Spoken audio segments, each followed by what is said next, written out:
Hi everybody, I'm Bill Sanders and this is Watch Art Sci, the art and science of watch collection. Today what I want to do is to talk about Patek Philippe. Right now I have on my new winter outfit that from Moser, and my beanie is very warm. So I'm going to switch to my regular hat and let's talk about Patek Philippe before they put in the silicone hairsprings. Now, the reason I want to talk about this is for two reasons. One, there may be some very good buys. There's some, yes, depends. Let me give you a little background here. My first, what I considered a real luxury watch, was a Patek Philippe Calatrava. Love that watch. It was a great watch. It was too small for me. Uh, but I kept it anyway, and I thought it was a little delicate, or at least that's what I was told. And so I finally sold it. But I always liked Patek Philippe. Now, what happened around 2009, I think, was that Patek Philippe and the Geneva Seal Foundation got into a beef. Patek Philippe had decided to use silicone hairsprings, and the Geneva Seal Foundation said, no, we're not going to give you a seal if you do that because of the kind of traditional materials that we allow to be used in watches that we give a seal to. And the Patek Philippe said, well, the heck with you, and off they went and they made their own seal, the PP seal. They don't need a seal, they really don't. They're great watches. Except I agree with the Geneva Seal people is that, if you're going to be making watches that have a more traditional feel to them, and of course, they would argue that, well, silicone hairsprings have all these advantages to make the watches more accurate and less subject to magnetic fields and so forth, which is true. But if you really want an accurate watch, you can go get a $10 quartz. They're much more accurate, or one of the smart watches. So I thought, well, there's still lots of Patek Philippe's around that are before that time, and they also, you can see that they have a Geneva Seal. Now, these I like for a lot of different reasons. It seemed that there's had to be sort of a different mindset about making traditional watches. One of the things about them, I know a lot of people love hacking. At one time, Patek Philippe didn't have hacking because of the way this brake came down on the balance wheel, and engineers said that's probably not very good for it. So, there you have that. So, what I decided, okay, well, if 2009 and before, Patek Philippe still had the hairsprings made from transitional metals. And but companies like Moser, like Rolex, still use their movements with transitional metals, especially since Rolex does have an option. Some of their watches have they put silicone in, but most of the men's watches have parachrome hairsprings made from transitional metals. So I thought, well, let's take a look at Patek Philippe watches from the first part of the 21st century. In other words, we don't want to go into a lot of vintage watches, but rather ones that went through the transition from transitional metals into silicon. And so we're simply back it up to the point where they made the transition. Okay, so the first one I wanted to start with is one of the more classic ones of Patek Philippe, the Calatrava. Now, the ones I looked at were all before 2010, in other words, 2009 down to the year 2000. So that's the very first part, the first decade in the new millennium. And looking at these watches, you will find a lot of them are 37 millimeters, but you'll also find some that are much smaller. Now, when I say 37 millimeters, I'm talking about the round ones, not the rectangular or the tonneau shaped ones. So your basic Patek Philippe. Now, right now, if you go in and you look at the base Patek Philippe Calatrava, they're $30,000. Now, here's one. The 5196 is 16,500. They're all pre-owned, the ones we're going to be looking at. It's got the caliber 215 PS. It's hand wound, which I like. It's got a 44-hour reserve and yellow gold, and it's produced originally from 2004. We'll be talking about some other things related to that later. So this is just almost a classic dress watch, except for the small seconds. Now this next one is one that a lot of people who are what we'll call normal Patek Philippe buyers, people who really like them a lot and collect them. This one is the Calatrava Travel Time. It's the 5134. And this is a lot of people considered, again, you're talking about real experts in Patek Philippe, or when I say experts, I mean experts on the collection side, not on the dark side, I guess.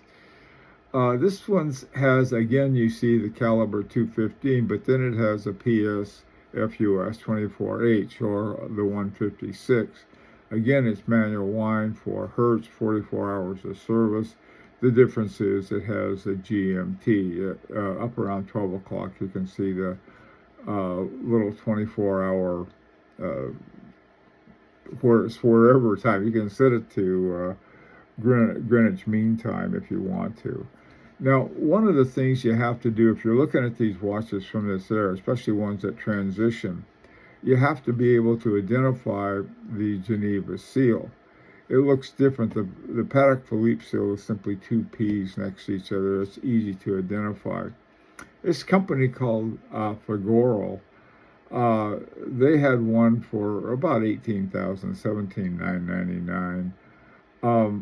And then they had below it, they said, or make offer. Let me tell you something. Right now, I think it's a good time to make an offer. The reason I say that is because I think during the pandemic and shortly after, the prices of all the watches sort of shot up because there weren't as many around. And I think we've seen now is sort of flooded with people who think, oh boy, I'm going to make a fortune on my watch. It's time, I think, for it to come back down to something that's more affordable. And I think one way to do it is simply not buy the more expensive one. Okay, so here's another one. Again, you have, if you see the Geneva Seal, you know it doesn't have a silicone hairspring. This next one is the Calendario. Now we're getting way up there. I was thinking, let's keep it around under 10,000, but this is the base price, 25,500 for the 5135 R001. Caliber 324, what they call a 324S QALU24. It's an automatic one as opposed to hand wound. The complications are hours, minutes, seconds, moon phase, and date. Now you can see if you look it up from about over 10 to 2 at the top, you'll see the day, the date, and then the month. And then down at 6 o'clock, you see the moon phase along with second. No, it's not a second hand. I'm not sure what that is. That's sort of an interesting thing at the bottom. You have the minutes, seconds, and moon phase and date, but you have a center second. So what is that little hand at the bottom for? Now that'll be interesting to explore if you're interested in this. It does have a see-through case back. Some of them don't. Now this next one, the 5124. Forever has been one of my favorites. And the 5124, there are a couple things about it. First of all, it has the exhibition back. A lot of them didn't have the exhibition back. They're solid backs. You can't see what's going on, and so you don't know what's inside. But here you can see it, and you can see the Geneva Seal on this one. And this one is, I think they could do with a better color, maybe a lighter tan on the strap, but that's easy to fix. This one's 2521 RECPS. That's the movement. It's hand wound. It's got a 44-hour reserve frequency of 4 hertz again. It's got hours, minutes, and small seconds. Very simple watch. These watches are made out of white gold, and they're interesting. They're really interesting watches. I just love them. A couple, I think it's the 5.0 or one of the earlier versions of the 5.1 2.4, is that they have a solid back and you can't see what's in them. They have a round movement rather than a shape movement like this one does. $18,500 was the best price I found on this. Again, it's sort of I still think it's a time to negotiate. Now, and by the way, too, notice these are all gondolos. The whole line of gondolos has been canceled by Patek Philippe. They don't ask me anything because I like gondolos. I always have. Speaking of which, here's another one. Now, when I first saw this, I thought this looks like sort of the dial on a grandfather clock, and it may well be. And I just thought, my God, that's just yuck, not right, something right. It's not right. So anyway, but the more I looked at it, the more it grew on me. I don't know how. It's got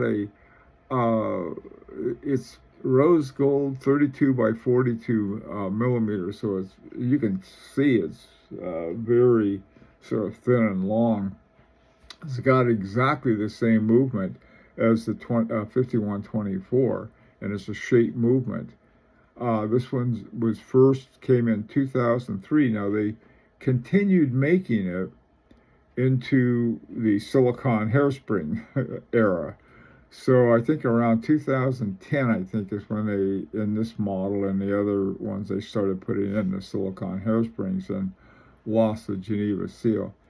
Something about this watch that I'm very much attracted to, and if all of if all of the stars were in order, I had the money and so on and so forth, this would be one I wouldn't mind having at all.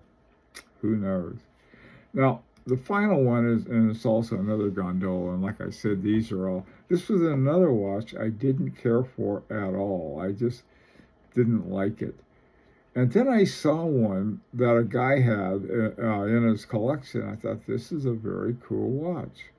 And it's a very pretty watch. Now, this one is in white gold, but they also have them in rose gold.